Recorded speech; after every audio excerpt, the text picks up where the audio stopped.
আজকে আমি আপনাদের দেখাবো যে আমরা ফরেক্সে কেন প্রফিটেবল হতে পারি না বা কেন আমরা প্রফিটেবল হয় না। আমাদের ফার্স্ট রিজন যেটা আমরা ফরেক্সে আমাদের ফার্স্ট রিজন যে আমাদের মাইন্ডসেট থাকে যখন আমরা ট্রেড বেস করি, একটা ট্রেড লস হয় তখন আমাদের মাইন্ডসেট থাকে অন্যরকম। আর আমরা যখন ফার্স্ট ট্রেডে বসি তখন আমাদের মাইন্ডসেট থাকে ফুল ফ্রেশ মুডে। আমরা যদি ফার্স্টে দেখি, এখন আমরা আছি 15 মিনিটে মার্কেট প্যাটার্নে গেলি, মার্কেট মুভ দিয়ে ওপরে উঠেছে, আবার মার্কেট সাইড ওয়াশ হওয়ার পর মার্কেট পুরো সাইড ওয়াশ ছিল, মানে আজকে সারাদিন মার্কেট পুরো সাইড ওয়াশ। রাতে যখন অল ফরেক্স অফ হয়ে গেছে বিটিসি তখন সাইড ওয়াশ মার্কেট। যদি মার্ক করি, এই যে মার্কেট পুরো সুইং কেটেছে। ফার্স্ট রিজন যেটা আমরা ফরেক্সে সফলতা হয়নি, ফার্স্ট রিজন যেটা আমরা এক কথায় ট্রেন লাইন মার্ক করি, আমি যেভাবে সাকসেস, এই যে ট্রেন লাইন, আমাদের ট্রেন লাইন এই যে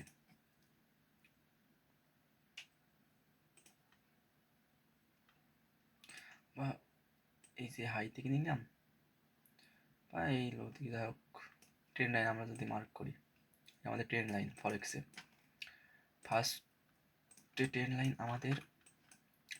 লাইন ভেঙে ফেলাইছে। আর যখন ট্রেন লাইন আমাদের ভেঙে ফেলাইছে তখন তো আমাদের উচিত যে যখন আমরা দেখছি যে এই সাপোর্টের উপরে মার্কেট সেরকম কোনো মুভ দিচ্ছে না, ট্রেন লাইন ভেঙে মার্কেট পড়ে গেছে। আর এই ট্রেন লাইন ভেঙে ট্রেডার তারা অলরেডি ট্রেড নিয়ে নিয়েছে, তাদের ট্রেড রান, তাদের টিপি দেখেন ট্রেন লাইনেও সুবিধা আছে ট্রেড নেওয়ার।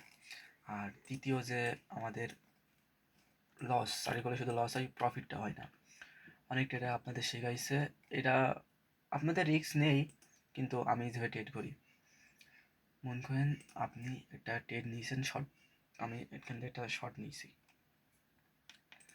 আমাদের শর্টে ট্রেড, আর ট্রেডটা আমি 5 মিনিটে দেখাই। আমি শর্টে ট্রেড নিয়েছি, শর্টে ট্রেড নেওয়ার কারণ যে এই যে এখানে সাপোর্ট রেজিস্ট্যান্স আছে, আপনারা সাপোর্ট রেজিস্ট্যান্স মার্ক করে ফেলাইছেন, এখান থেকে মার্কেট পড়িছে, আবার এখান থেকে আপনাদের মার্কেট টাচ দিয়ে নিচে আসবে, কারণ টেন লাইন ডাউন, আপনি তো দেখলেন যে ডাউন টেন লাইন ডাউন আপনাদের। এবারটা বোঝায় আমরা কেন প্রফিটেবল না। ফার্স্ট আমাদের টেন লাইন টাচ, আমরা ট্রেড নিয়েছি, লিকুইডিটি সুইপ উপর ট্রেড নিয়েছি, আমাদের ইস্টু দিয়েছি টার্গেট এত ধর, বা যারা অলরেডি মনে করেন স্ক্যাল্পিং করে তাদের টার্গেট থাকে 1:2, 1:2, এই যে 1:2 বা 3 এরকম। আমরা এই পর্যন্ত নিয়েছি, আমরা যদি মার্ক করি এই সাপোর্ট পর্যন্ত নিয়েছি, এই যে সাপোর্ট রেজিস্ট্যান্স পর্যন্ত নিয়েছি, এই সাপোর্ট দিয়ে মার্কেট আবার উঠে মানে আপ মুভমেন্ট হয়েছে। আমরা যে কারণে প্রফিটেবল না, আমাদের মার্কেট ফার্স্ট সুইং দিয়েছে, আমাদের মার্কেট এখান থেকে লিকুইড সুইপ, আমরা এই ফেয়ার অফ ট্রেডটা আছে এখান থেকে ট্রেড রান করার পরে আমাদের ট্রেড এই পর্যন্ত। আর অনেক ট্রেডার যা বলে যে আপনাদের 1:1 হয়ে গেছে, এবার আপনারা ট্রেডটা রিভাইস নিয়ে স্টপ লস নেই করে দিতে পারেন, আর কোনো স্টপ লস হবে না। এটা আমাদের সবথেকে বড় ভুল, সাকসেস না হওয়ার কারণে আমাদের সবথেকে বড় ভুল এটা, যে আমরা ট্রেড করার পাশাপাশি আমরা যেন এটা না করবো। আপনারা রিস্ক নিয়েছেন, আপনারা এখানে যদি আপনি $100 রিস্ক নেন, আপনি তো ট্রেডার, আপনার তো রিস্ক নিতে হবে, রিস্কে আপনি রিস্ক নেওয়ার পরে আপনার তখন দেখলেন যেটা যারা স্ক্যাল্পিং করে, এক কথায় আমি স্ক্যাল্পিং করি, যেখানে আমাদের 1:1 নেওয়ার কথা সেখানে 1:1 নিয়ে বেরিয়ে পড়ি। আপনি 1:2 টার্গেট দিয়েছেন, 1:1 আপনার প্রফিট, আপনার $100 প্রফিট চলছে, আপনি কি করেন যে আপনার এসএল কেটে একবারে আপনি যেখানে ট্রেড রান করেছেন ওখানে চলে আসেন, এসএল কেটে এই যে আপনার এসএল এখানে, বা $5 প্রফিট বা $5 লস এরকম। আপনি দেখছেন যে এখান থেকেই সাপোর্ট নিয়ে মার্কেট আপনার এসএল হিট, এটাই সব থেকে বড় ম্যাটার, যে আমাদের এসএল এইভাবে হিট হয়, আমাদের এসএল এই সাটার থেকে হিট হয়েছে, এটাই আমাদের সবথেকে বড় ম্যাটার, যে আমরা ফার্স্টে 1:1 আমাদের টার্গেট, বা 1:2, 3 আমাদের টার্গেট, আমাদের 1:1 দিয়ে মার্কেট কেন আমাদের এসএল খায়। আপনারা বুঝতে পারেন না যে আমাদের কেন এসএল খায়, কেন আপনি এখানে যখন $100 রিস্ক নিলেন, আপনি যখন ফার্স্ট টাইম $100 রিস্ক নিলেন, এই পজিশন থেকে আপনি $100 রিস্ক নিলেন, আপনি রাখেন স্টপ লস। হ্যাঁ, হয়তো আপনি রিস্ক নিলেন না, আপনার আজ 6 দিনের প্রফিট উঠে গেছে, আপনি রিস্ক নিলেন না এটা, কিন্তু আপনি দেখছেন যে আপনার লিকুইডিটি নেই। আপনি শুধু এখানে একা না, এখানে সবাই আপনার সাথেই ট্রেড রান করেছে। এর সাথে ট্রেডার বলে যে ফার্স্ট টাইম মানে যারা বিগিনার তারা ঢুকবে, সেকেন্ড টাইম ট্রেডাররা ঢুকবে অবশ্যই, কারণ বিগিনাররা এত বড় বাইং ক্যান্ডেল দেখি তারা ট্রেড ক্লোজ করা শুরু করে। বিগিনাররা, ট্রেডাররা এই ক্যান্ডেল কিছুই না, লিকুইড সুইপ তো দিয়েই দিয়েছে মার্কেট, আবার কবার লিকুইড সুইপ নেয় মার্কেটে। এটা কি গোল্ড মার্কেট? এটা বিটিসি মার্কেট। গোল্ড মার্কেট সবসময় হাই থাকার কারণে 2-3 বার লিকুইড সুইপ নেয়, কিন্তু বিটিসি একবার লিকুইড সুইপ নিয়ে নিয়েছে। লিকুইড সুইপ নেওয়ার পরে মার্কেট 1:1 দিয়ে দিয়েছে। 1:1 দেওয়ার পরে এই যে আমরা এখান থেকে ব্রেক ইভেনে আমরা ট্রেড ক্লোজ হয়ে যায়, আমাদের সবার একই রিজন, আমাদের ট্রেড কেন আমাদের প্রফিটেবল হয় না, আমাদের ফার্স্ট প্রফিটেবল আমাদের ট্রেডটা এখান থেকেই ক্লোজ হয়ে যায়। আপনি যদি এসএল লাগান,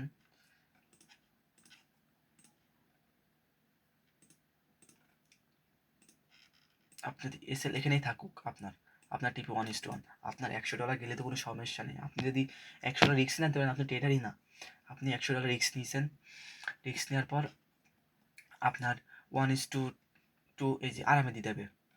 আপনি এখানে যখন ট্রেডটা রিভার্স করে দেন, এইভাবে ক্লোজ করে দেন, স্টপ লস নিয়ে করে দেন, তখন মার্কেট আপনার সাথে বেইমানি করে ফেলে। মার্কেট যখন 1:1 দেওয়ার পরে দেখেন টানা সাপোর্ট টান, আপনার 1:2-3 টার্গেট হিট। এটাই হচ্ছে ট্রেডার আর বিগিনারদের পার্থক্য। আমরা কেন সাকসেস হতে পারি না, আমরা কেন প্রফিটেবল হতে পারিনি।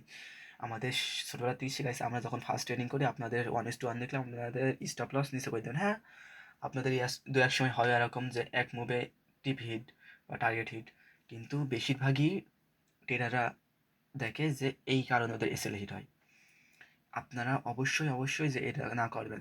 আমি জানি আমার ভিডিও অনেক দেখে না, মানে আমি একেবারে নতুন, তো আমি কিছু পারিনি, আমি ট্রেডার না, আমি আপনাদের বিগিনার, কিন্তু আমি কিছু প্রফিট করি এখান থেকে।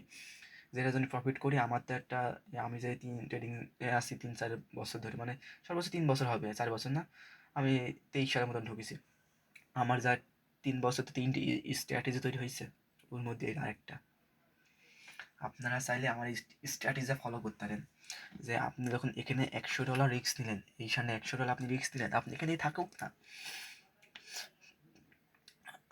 আপনার যদি এখান থেকে $100 লস হয়, আপনার রিস্ক যখন দিয়েছেন, তাহলে আপনার ক্যাপিটাল অনুযায়ী আপনি রিস্ক দিয়েছেন, এখান থেকে মার্কেট তারপরে মুভ দিয়েছে। এটা হচ্ছে ট্রেডার। আপনার যখন এত বড় একটা সেলিং ক্যান্ডেল, মানে বাইং ক্যান্ডেলের পরে সব বেরিয়ে গেছে, আর তখন মার্কেট সেল এসেছে। ট্রেডার এখানে বসে আছে যে ঈদের এসএল নেবে, যারা আপের জন্য ট্রেড নিয়েছে, অনেক মানুষ এখান থেকে আপের জন্য নিয়েছে, এই কারণে এত বড় একটা সেলিং এসেছে, এইটুকুন মাত্র বাইং, এই যে এখান থেকে এত বাইং, তাও কি করে বাইং এসেছে, তাই জন্য এখানে অনেক মানুষ আপ নিয়েছে, তাদের এসএল হিট, এবং তাদের এসএল হিট করে মার্কেট, আবার যারা ধারণা ধরে ট্রেড নিয়েছে, তারা রিভাইসে নিয়ে চলে এসেছে ট্রেড, তারা স্টপ লস সরিয়েছে, তাদের ট্রেড হিট করার জন্য মার্কেট বসে আছে, তাদের স্টপ লস হিট, তাদের এবারে যারা ট্রেডার তাদের টিপি হিট। এটা হচ্ছে ট্রেডিংয়ে করার একটা সাইকোলজি, বা এক কথায় বলতে পারেন একটা আমার স্ট্র্যাটেজি। এটা আমি ফলো করি এবং আমি প্রফিটেবল আছি, এটা ফলো করি, চাইলে আপনারা ফলো করতে পারেন। অবশ্যই আমার এই ভিডিও ভাইরাল হবে না, আপনাদের অনেক কাছে পৌঁছাবে না, কারণ আমি তো নোটেরার মতন তো পপুলার না। আমি আপনাদের সাথে কিছু কথা শেয়ার করছি, আপনারা চাইলে আমার স্ট্র্যাটেজি ফলো করতে পারেন। আসসালামু আলাইকুম।